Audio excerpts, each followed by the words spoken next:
Okey, Assalamualaikum warahmatullahi taala wabarakatuh. Selamat pagi. Okey, apa khabar semua? Sihat ke? Sehat. Waalaikumsalam. Sehat. Alright. Okey. Jadi, tengok kamu punya uh, buku teks tajuk baru hari ni, tajuk daya. Saya dah suruh kamu salin nota kan? Betul? Dekat buku Hibjat Sains. Ada salin nota tak buku Hibjat Sains tajuk daya? Buku ni. Ada? Ada.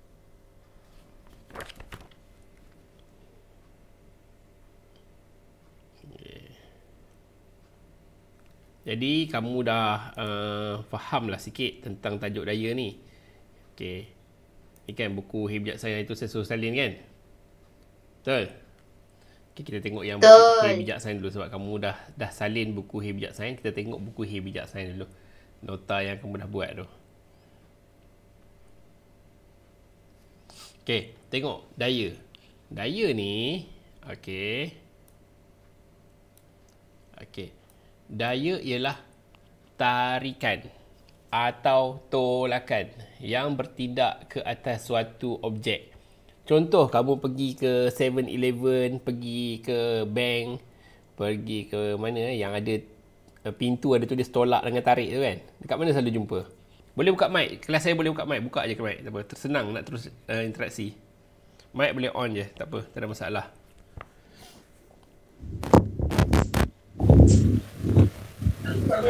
Dekat mana? Dekat mana? Okey. Kita pergi dekat bank, dekat 7-Eleven. Kita akan jumpa perkataan tolak dengan tarik dekat pintu. Itulah maksudnya daya. Daya yang digunakan untuk membuka pintu tu ataupun nak tutup pintu tu. Okey. Jadi daya ni dia ada dua sahaja. Dia ada dua sahaja. Tolak atau tarik. Okey. Jadi kalau tarikan, okey, macam contoh saya buat gaya tarik kan. Tarik. Tarik. Cuba buat gaya tarik tengok. Cuba buka. Kalau off mic, buka video tu. Cuba kamu buat gaya tarik tengok. Nak masuk dalam YouTube ni. Cuba buat. Nanti kawan nak tengok. Okey, Zul. Cuba buat gaya tarik Zul. Tangan kamu menjauh pada kamu ke makin dekat dengan kamu Zul? Makin dekat ke jauh Zul? Makin dekat. Makin dekat. Bila kita tarik, dia makin dekat dengan kita. Kalau kita tolak Zul? Cuba buat gaya tolak. Kita tolak. Dia jauh ke dekat pada kita? Kita tolak. Makin jauh. Jauh. Okay, very good. Jadi, kita tengok dekat bawah ni, dia ada daya tolakan, daya tarikan, dan yang ketiga ni, daya tolakan dan tarikan. Ini bukan maksud dia ada 3 daya, bukan. Daya tu tetap ada 2 sahaja, daya tolakan dan tarikan. Cuma ada aktiviti yang menggunakan 2 daya sekaligus. Okey. Tak apa, kita tengok daya tolakan dulu. Menolak kereta sorong. Boleh bayangkan tak menolak kereta sorong? Tolak ke depan kan? Jadi dia akan menjauhi kita jalan lah bergerak. Menekan butang telefon. Tu zaman handphone ada tekan tu kan. Ataupun kalau handphone kamu, butang telefon kamu kat mana sekarang? Volume lah. Volume off kan. Tekan dia. Maksudnya kamu tekan dia. Okay. Bermain kasut roda. Sama juga kamu menolak kasut roda tu. Okay. Untuk tarikan, memakai stokin. Okay. Kamu Rina? Ya. Okay. Kalau kita nak pakai stokin, kita tarik ke atas ke kita tolak kan dia? Macam mana cikgu? Kalau kita nak pakai stokin, kan? Kita tarik stokin tu ke kita tolak stokin tu? Kita tarik. Kalau kita tolak, kita apa? Memakai ke membuka stokin? Membuka stokin. Okey. Memancing. Okey. Kita tarik pancing tu. Ambil tisu. Kita nak ambil tisu daripada kotak. Kita nak ambil tisu. Kita tarik. Okey. Menarik beg beroda. Dan untuk aktiviti yang menggunakan kedua-dua daya tolakan dan tarikan, menggergaji kayu. Okey, kita gergaji kayu, kita mesti tolak, tarik. Tolak, tarik. Kita tak ada tolak. Jenuh tolak sampai ke langkap tu. Boleh, Zul? Tolak je gergaji tu. Ya, Zul? Tak boleh kan? Okey. Menebang pokok. Sama juga. Kita tarik dulu, tolak. Tarik, kita tolak. Okey. Sama juga menyapu sampah. Tarik, tolak kan. Okey. Ini dulu. Maksudnya daya ada berapa? Mirza, mana Mirza? Ya saya. Okey, daya ada berapa sekarang? Ada 2. 2. Daya yang pertama? Daya tolakan Yang kedua? dengan daya tarikan. Okey, daya tolakan dan daya tarikan. Okey. Bagus. Terima kasih Mirza. Dan untuk daya yang nombor 3 ditulis kat sini ni, ni bukannya daya yang ketiga. Ini ialah aktiviti yang menggunakan 2 jenis daya. Daya ada 2 sahaja. Okey. Habis kat sini. Sekarang kita tengok kesan daya. Okey. Kesan daya dia ada 5. Okey, nombor 1. Mengubah bentuk objek. Contohnya dough roti, plastisin ke, bila kita tekan dia akan berubah bentuk. Contohnya tin aluminium. Air tin kita tekan berubah bentuk. Akif, ada Akif tak kat sini? Ada tak Akif?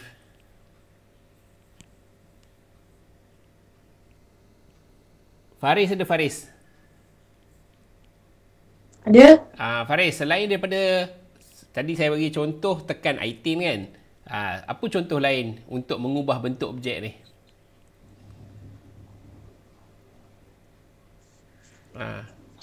Bentuk objek tu berubah lepas kita bagi daya.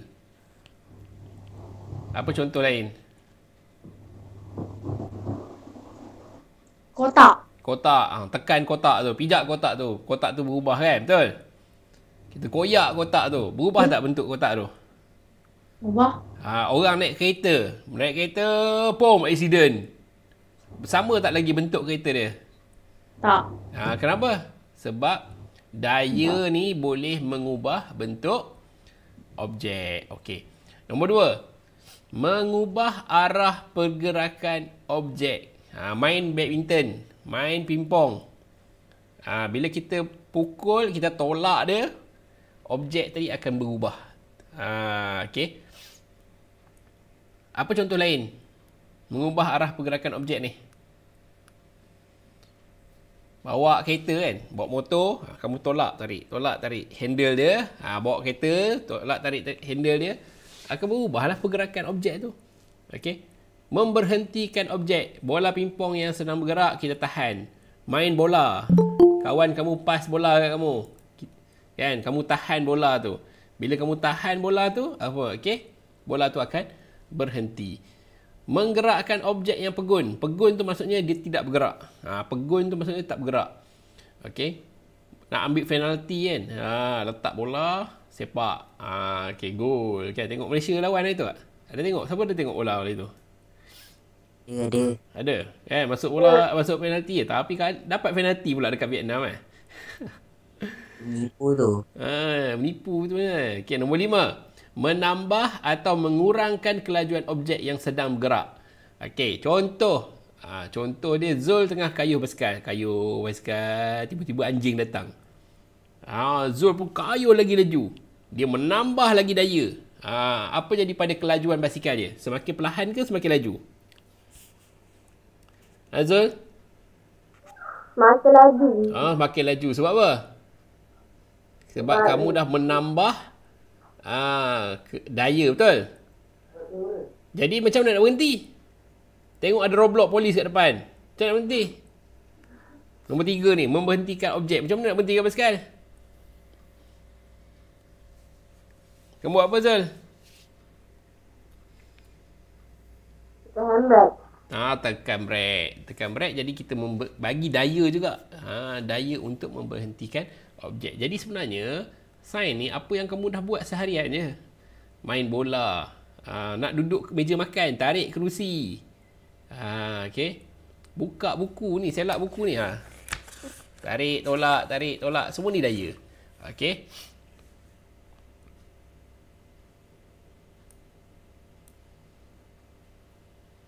Kemudian kita pergi kepada daya geseran. Okey. Daya geseran ni bukanlah daya yang ketiga. Okey. Daya geseran ni bukan daya yang ketiga. Tadi daya tolakan, daya tarikan. Oh, ada daya geseran pula yang ketiga. Tidak. Daya geseran ni adalah daya yang bertindak. Okey, bertindak menentang arah pergerakan objek. Berlaku apabila dua objek bersentuhan. Maksudnya masa kamu tolak masa ada daya tolakan, daya geseran ni wujud. Contohnya orang ni kan, dia nak tolak. Dia nak tolak kotak ni. Masa dia nak tolak, daya geseran tu ada. Bertentangan arah. Itu yang menyebabkan kita susah nak tolak. Okey. Masa kamu tarik pun, daya geseran ni ada juga. Okey. Jadi, kita tengok ni. Apa faktor, okey, faktor yang mempengaruhi daya geseran. Faktor dia yang pertama, jenis permukaan. Permukaan yang licin, geseran dia kurang. Contohnya, licin kan, permukaan dia kurang. Tapi kalau permukaan dia kasar, kamu nak tarik kotak atas rumput, nak tarik kotak atas jalan raya, tar yang kasar tu, dia susah. Sebab apa? Dia makin kasar, makin tinggi geseran. Maksud dia macam tu. Okay, yang kedua ialah jisim ataupun berat objek. Objek yang berat, geseran dia besar. Objek yang ringan, geseran dia kurang. Okey. Jadi, geseran ni kita boleh tambah, kita boleh kurangkan. Okey. Nak tambah geseran, kita menggunakan tapak atau permukaan bercorak. Contohnya, tapak kasut. Tapak kasut. Kalau licin, senang tu nak jalan. Okey. Sakinah. Ada tak Sakinah? Ya. Okey, tengok tapak kasut kan. Biasa kamu fikirkan tapak kasut. Tapak kasut ni dia ada corak kan? Kenapa ada corak tu? Kenapa ada bunga, ada macam corak pattern dekat bawah tapak kasut tu? Sakinah.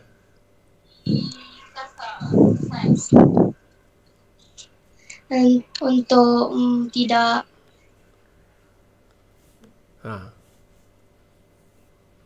Untuk tidak apa? Tidak tergolek. Betul lah tu. Okey, selain daripada tapak kasut Sakinah, apa lagi yang ada corak? Permukaan mana lagi yang ada corak? Orang buat sendiri corak tu supaya tak licin. Selain daripada tapak kasut.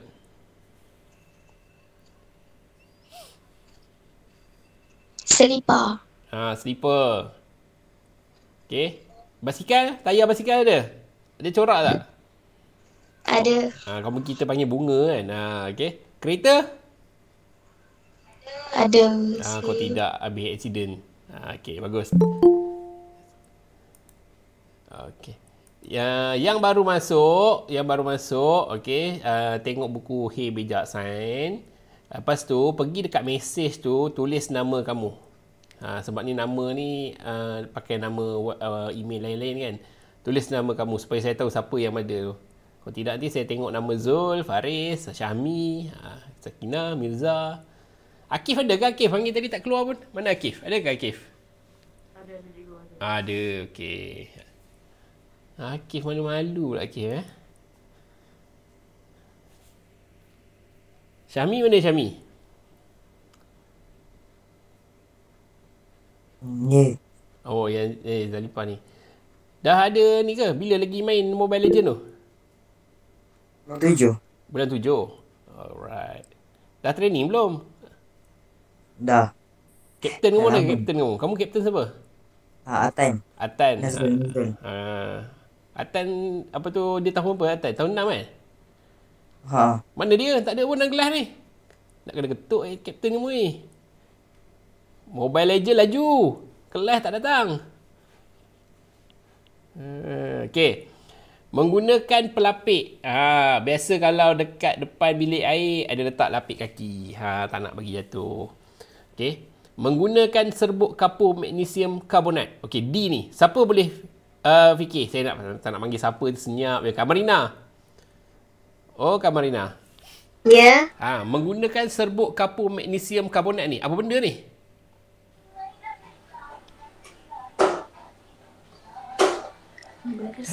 Apa dia?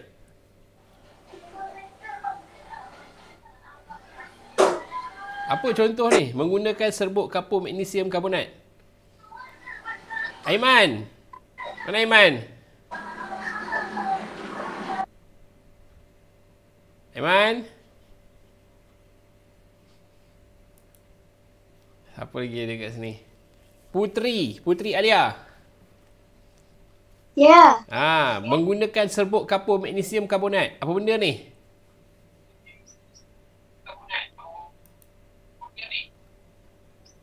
Apa ni? Dia guna serbuk kapur ni. Dia tak nak bagi licin. Tak nak bagi licin, dia guna serbuk kapur ni. Mirza?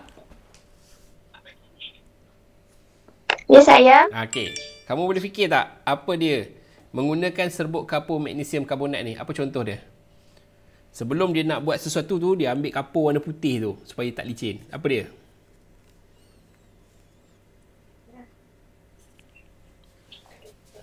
Boleh fikir? Tak tahu? Nak bagi jawapan? Okey. Jawapan dia, kalau kamu tengok orang yang angkat berat, suka angkat berat kan, dia akan ambil kapur warna putih dulu, dia letak kat tangan dia.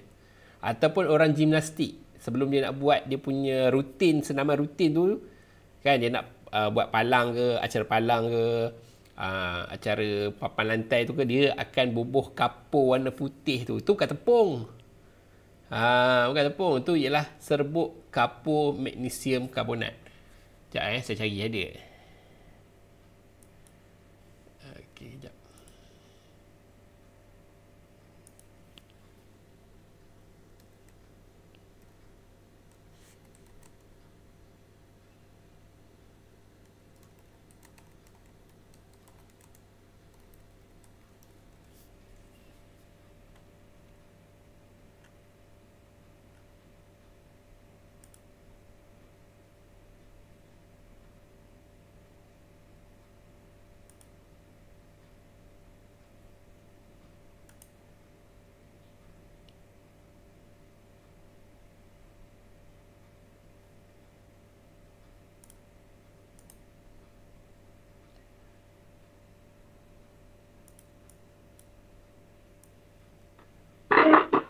Okey, dah jumpa. Sekejap saya tunjuk.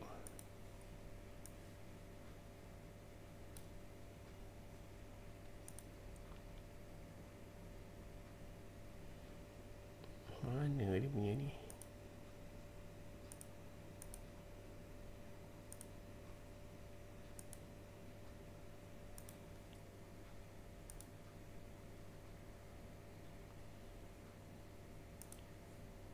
Okey. Nampak tak ni? Nampak. Okey. Ini Nampak. dia bukan tepung, bukan nak masak apa tu roti canai, nak buat roti canai ke apa kan.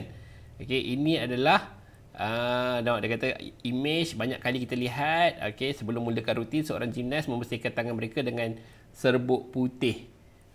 Okey, serbuk putih ni ialah kapur gimnas adalah garam anorganik magnesium karbonat.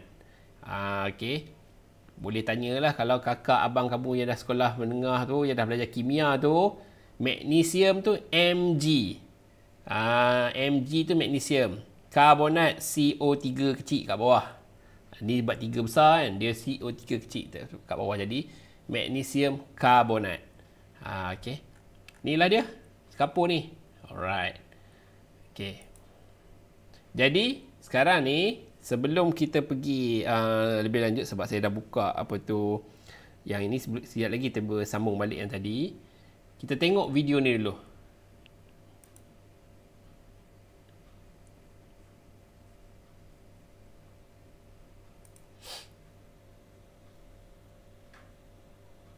Sarah ke taman bersama Dengar tak emak suara dan dia? adik lelakinya.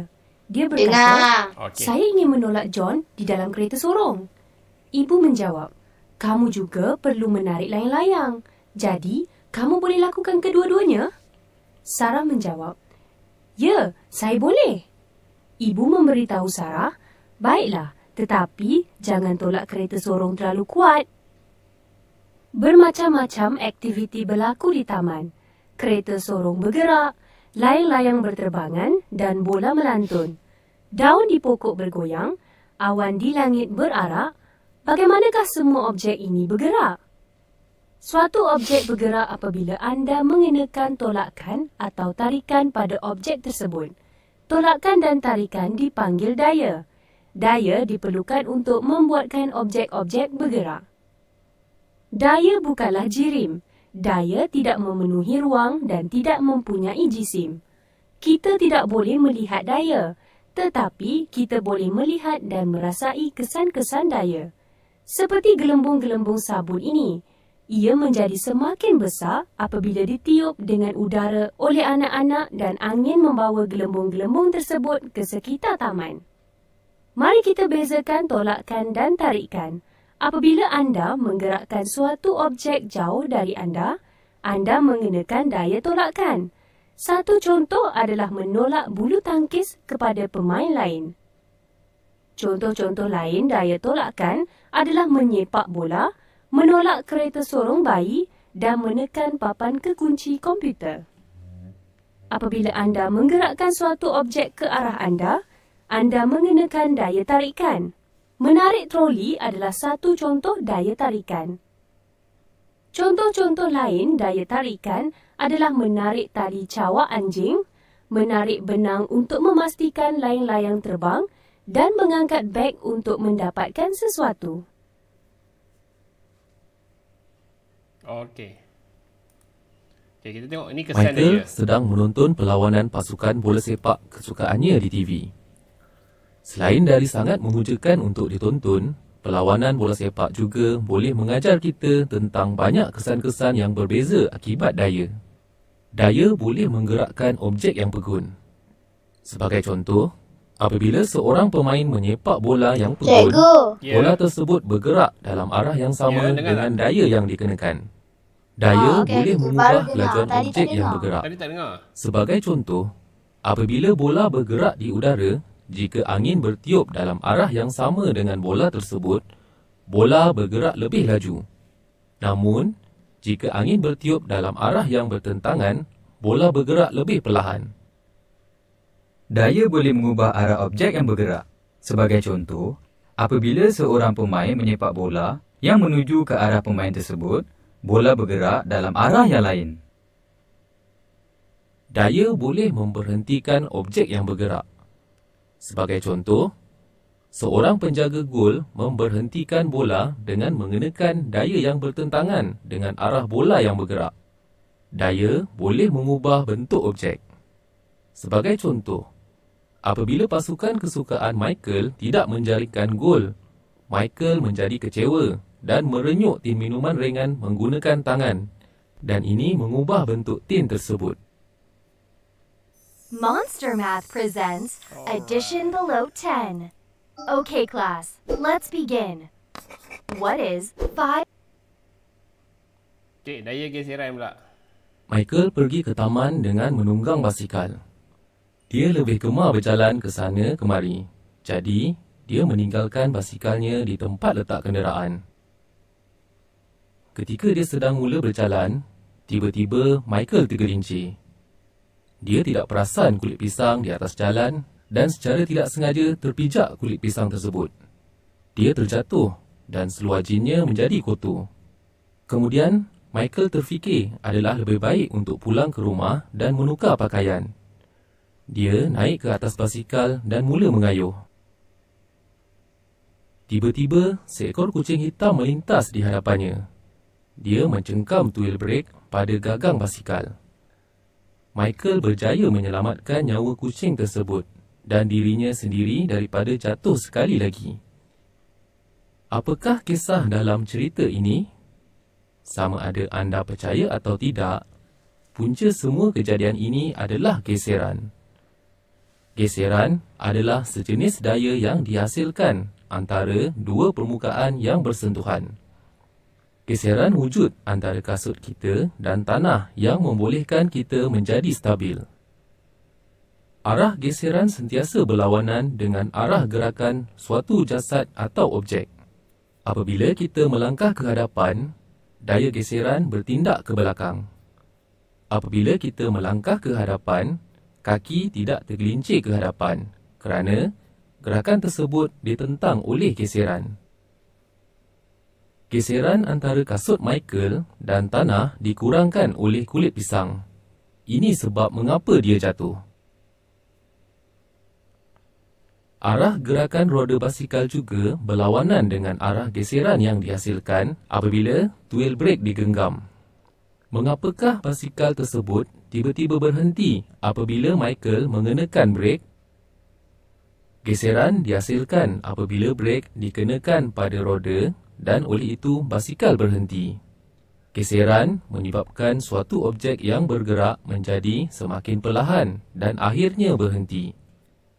Roda sebuah basikal bergerak semakin perlahan apabila tuil brek dicengkam dan akhirnya berhenti. Okey, ini faktor-faktor yang Jeff dan mempengaruhi Michael geseran. telah lambat ke sekolah. Kini, mereka berlari menuju ke kelas.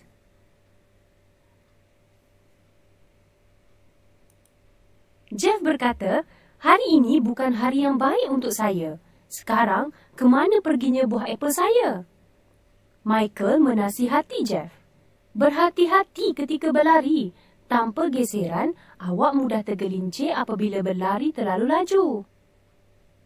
Tapak kasut yang haus mempunyai tapak yang licin yang menghasilkan jumlah geseran yang kecil pada lantai kayu. Mengapakah apel hijau bergolek lebih jauh daripada apel merah? Lantai kayu tersebut agak licin dan ini menghasilkan jumlah geseran yang kecil. Oleh itu, apel hijau bergolek lebih jauh. Permaidani mempunyai permukaan kasar yang menghasilkan lebih geseran. Permaidani menghalang apel merah bergolek lebih jauh. Jenis permukaan menentukan jumlah geseran antara dua permukaan. Sebelum loceng tamat waktu persekolahan berbunyi, guru meminta murid-murid lelaki memindahkan almari ke dewan dan meja ke belakang kelas. Meja mempunyai jisim yang kecil. Lebih mudah untuk menolak meja kerana meja menghasilkan kurang geseran. Almari mempunyai jisim yang besar dan lebih berat. Ini menghasilkan geseran yang banyak. Jisim objek menentukan jumlah geseran antara dua permukaan. Lebih banyak daya diperlukan untuk menggerakkan objek-objek yang lebih berat kerana terdapat lebih banyak geseran. Okey. Kesan geseran.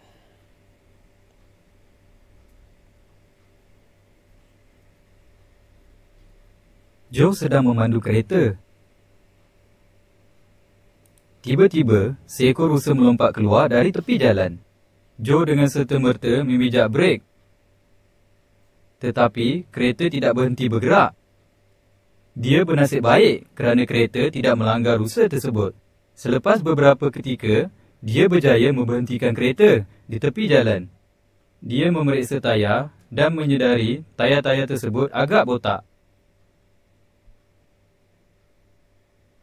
Jika corak pada tayar masih dalam keadaan baik, akan terdapat lebih banyak geseran antara tayar dan jalan. Ini dapat memberhentikan kereta dengan cepat. Salah satu kebaikan geseran adalah geseran dapat memberhentikan objek yang bergerak kerana geseran menentang pergerakan. Geseran juga mempunyai keburukan. Jika terdapat terlalu banyak geseran antara tayar dan pembukaan jalan, geseran akan melambatkan pergerakan kereta. Geseran antara tapak tangan kita dan permukaan objek membolehkan kita memegang objek tersebut dengan mudah. Geseran antara tapak kasut kita dan jalan membolehkan kita berjalan tanpa tergelincir. Geseran menyebabkan objek-objek kekal pegun. Geseran menyebabkan kereta kekal pegun. Suatu objek yang berat sukar untuk digerakkan disebabkan oleh geseran. Geseran menentang pergerakan. Geseran menghasilkan bunyi dan haba yang tidak diingini yang menyebabkan haus dan lusuh.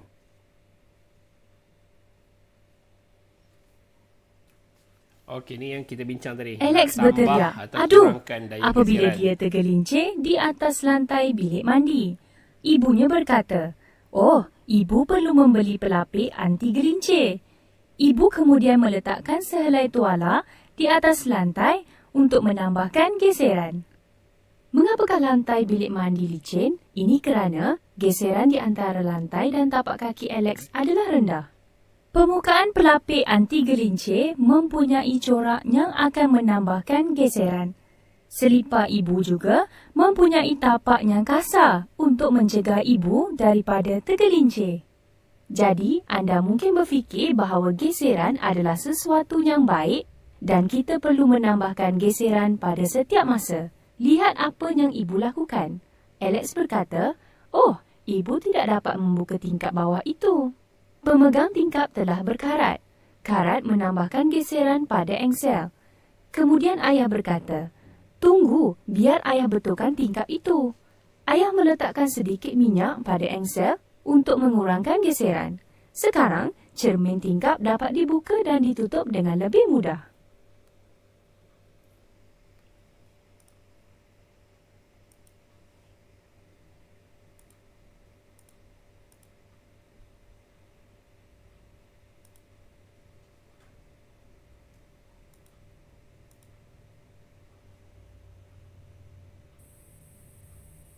Okey.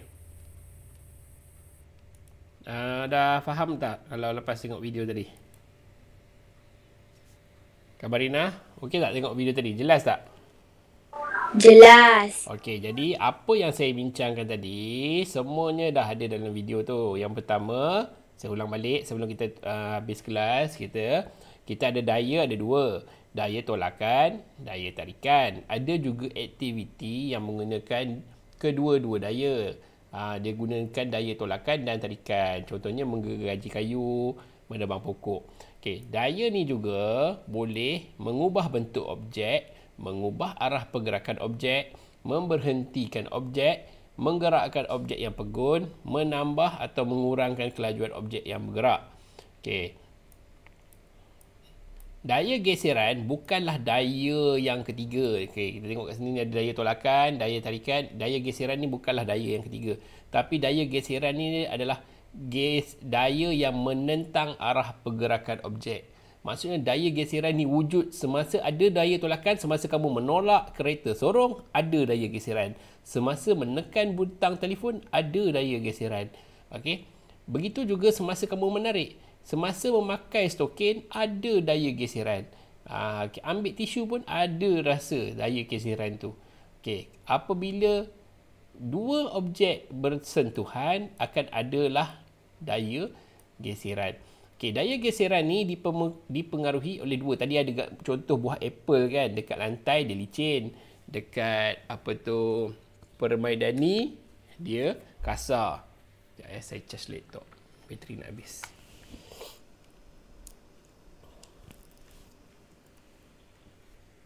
Okey. Kemudian, bila objek tu ringan, senang ditolak. Objek yang berat, susah ditolak. Dalam video tadi, ditolak meja senang. Tolak almari susah. Okey. Selain daripada itu, geseran ni boleh ditambah. Ditambah dengan cara kita menambah corak permukaan. Maksudnya, kapak kasut kamu makin banyak corak, makinlah dia makin tinggi geseran dia. Okey. Macam dekat bilik air, kita gunakan pelapik anti gelincir. Ataupun kalau kamu pergi tandas sekolah, kamu tengok dia punya simen tile tu kan, tile dia ada corak-corak supaya kita punya kaki tu dapat meningkatkan daya geseran. Sama juga dengan gimnastik, dia akan gunakan serbuk kapur magnesium karbonat. Okey. Selain daripada kita nak tambah daya geseran ni juga boleh dikurangkan. Tak kata semua yang tambah geseran tu bagus. Contohnya nak buka pintu tingkap tadi kan. Kalau geseran dia tinggi, susah nak buka tingkap. Jadi kita letak minyak pelincir. Penggunaan minyak grease. Minyak grease ni kita guna dekat rantai motor, rantai basikal. Kalau tak letak minyak grease dekat rantai motor, rantai basikal, susah nak kayuh basikal. Penggunaan penggolek ataupun alas berbola. penggunaan lilin, penggunaan tepung asid borik. Ini semua-semua ni untuk mengurangkan geseran. Okey. Sekiranya daya geseran tidak wujud, apakah yang berlaku kepada objek di bumi? Okay. Kalau tak ada daya geseran ni, semua objek bergerak tanpa berhenti. Sekarang ni kita tak boleh duduk. Okay. Maksudnya kamu duduk pun berjalan je meraya. Kan? Okay. Bagaimanakah reka bentuk tayar lembut dan tayar kasar dapat mengatasi? Okay. Yang ada kat sini, kamu dah salin belum? Dalam buku? Dah. Alright. Okay, nanti kamu baca. Okay, sebab sekarang pun dah 9.30. Dan apa yang saya nak kamu buat, okay, kamu boleh juga rujuk, okay, boleh juga rujuk buku teks. Dalam buku teks ni ada, sekejap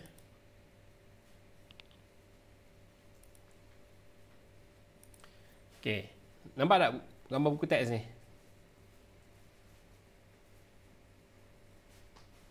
Okey, boleh baca dekat buku teks ni. Kita tengok yang kesan daya. Okey, nampak tak ni? Daya mengubah bentuk objek. Muka surat 97. Okey, ini contoh sebelum dan selepas. Daya mengubah arah pergerakan objek sebelum dan selepas. Okey, daya membentikan objek yang bergerak sebelum dan selepas. Okey. Daya menggerakkan objek yang pegun. Kereta ni berhenti, kita tolak dia, dia akan bergerak. Daya mengubah bentuk objek. Mungkin bola tu perlahan, kita tendang lagi bagi laju. Okey.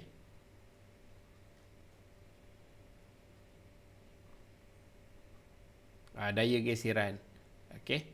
Jadi setakat ni kamu dah faham tajuk daya geseran.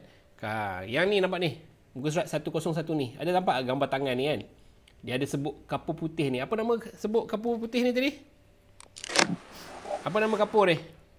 Serbuk kapur magnesium karbonat. Bagus, Kamarina.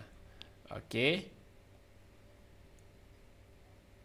Jadi, saya nak kamu buat buku modul.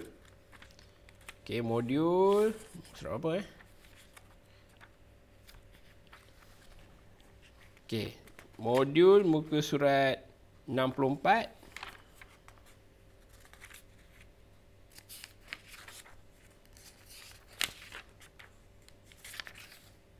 Sampai 73. Okey. Yang mana boleh buat, buat. Yang tak tahu nanti tinggalkan dulu. Nanti kita akan bincang. Boleh? Boleh? Saya bagi masa satu minggu. Satu minggu. Sebab kelas kita seminggu sekali. So, minggu depan kita akan bincang soalan ni. Boleh? Boleh. Okey. Boleh. Untuk yang nama yang ada kat sini, ada lagi yang belum tulis nama tak? Okey, yang belum tulis nama boleh tulis nama dekat mesej. Nanti saya akan bagi juga link dalam Google Form. Kamu isi jugalah nama kamu kat situ. Boleh nama dekat sini ni sebab saya nak tahu banyak nama ni. Macam contoh ni Putri 09 UU. Mana saya tahu siapa kan? AF Official. Rupanya Aiman Fahmi. Baru saya tahu. Okey. Akil Bukhari. Ada Akil. Mana Akil Bukhari? Cuba dengar sikit suara Akil. Akil, mana Akil? Mana Akil ni? Geng-geng Mobile Legend ni Syami, geng Mobile Legend ke ni? Cikgu. Dah training belum? Rahman.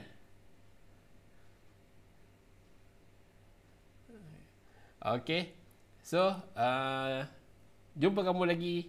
Okay. Bye. Assalamualaikum. Salam. Waalaikumsalam.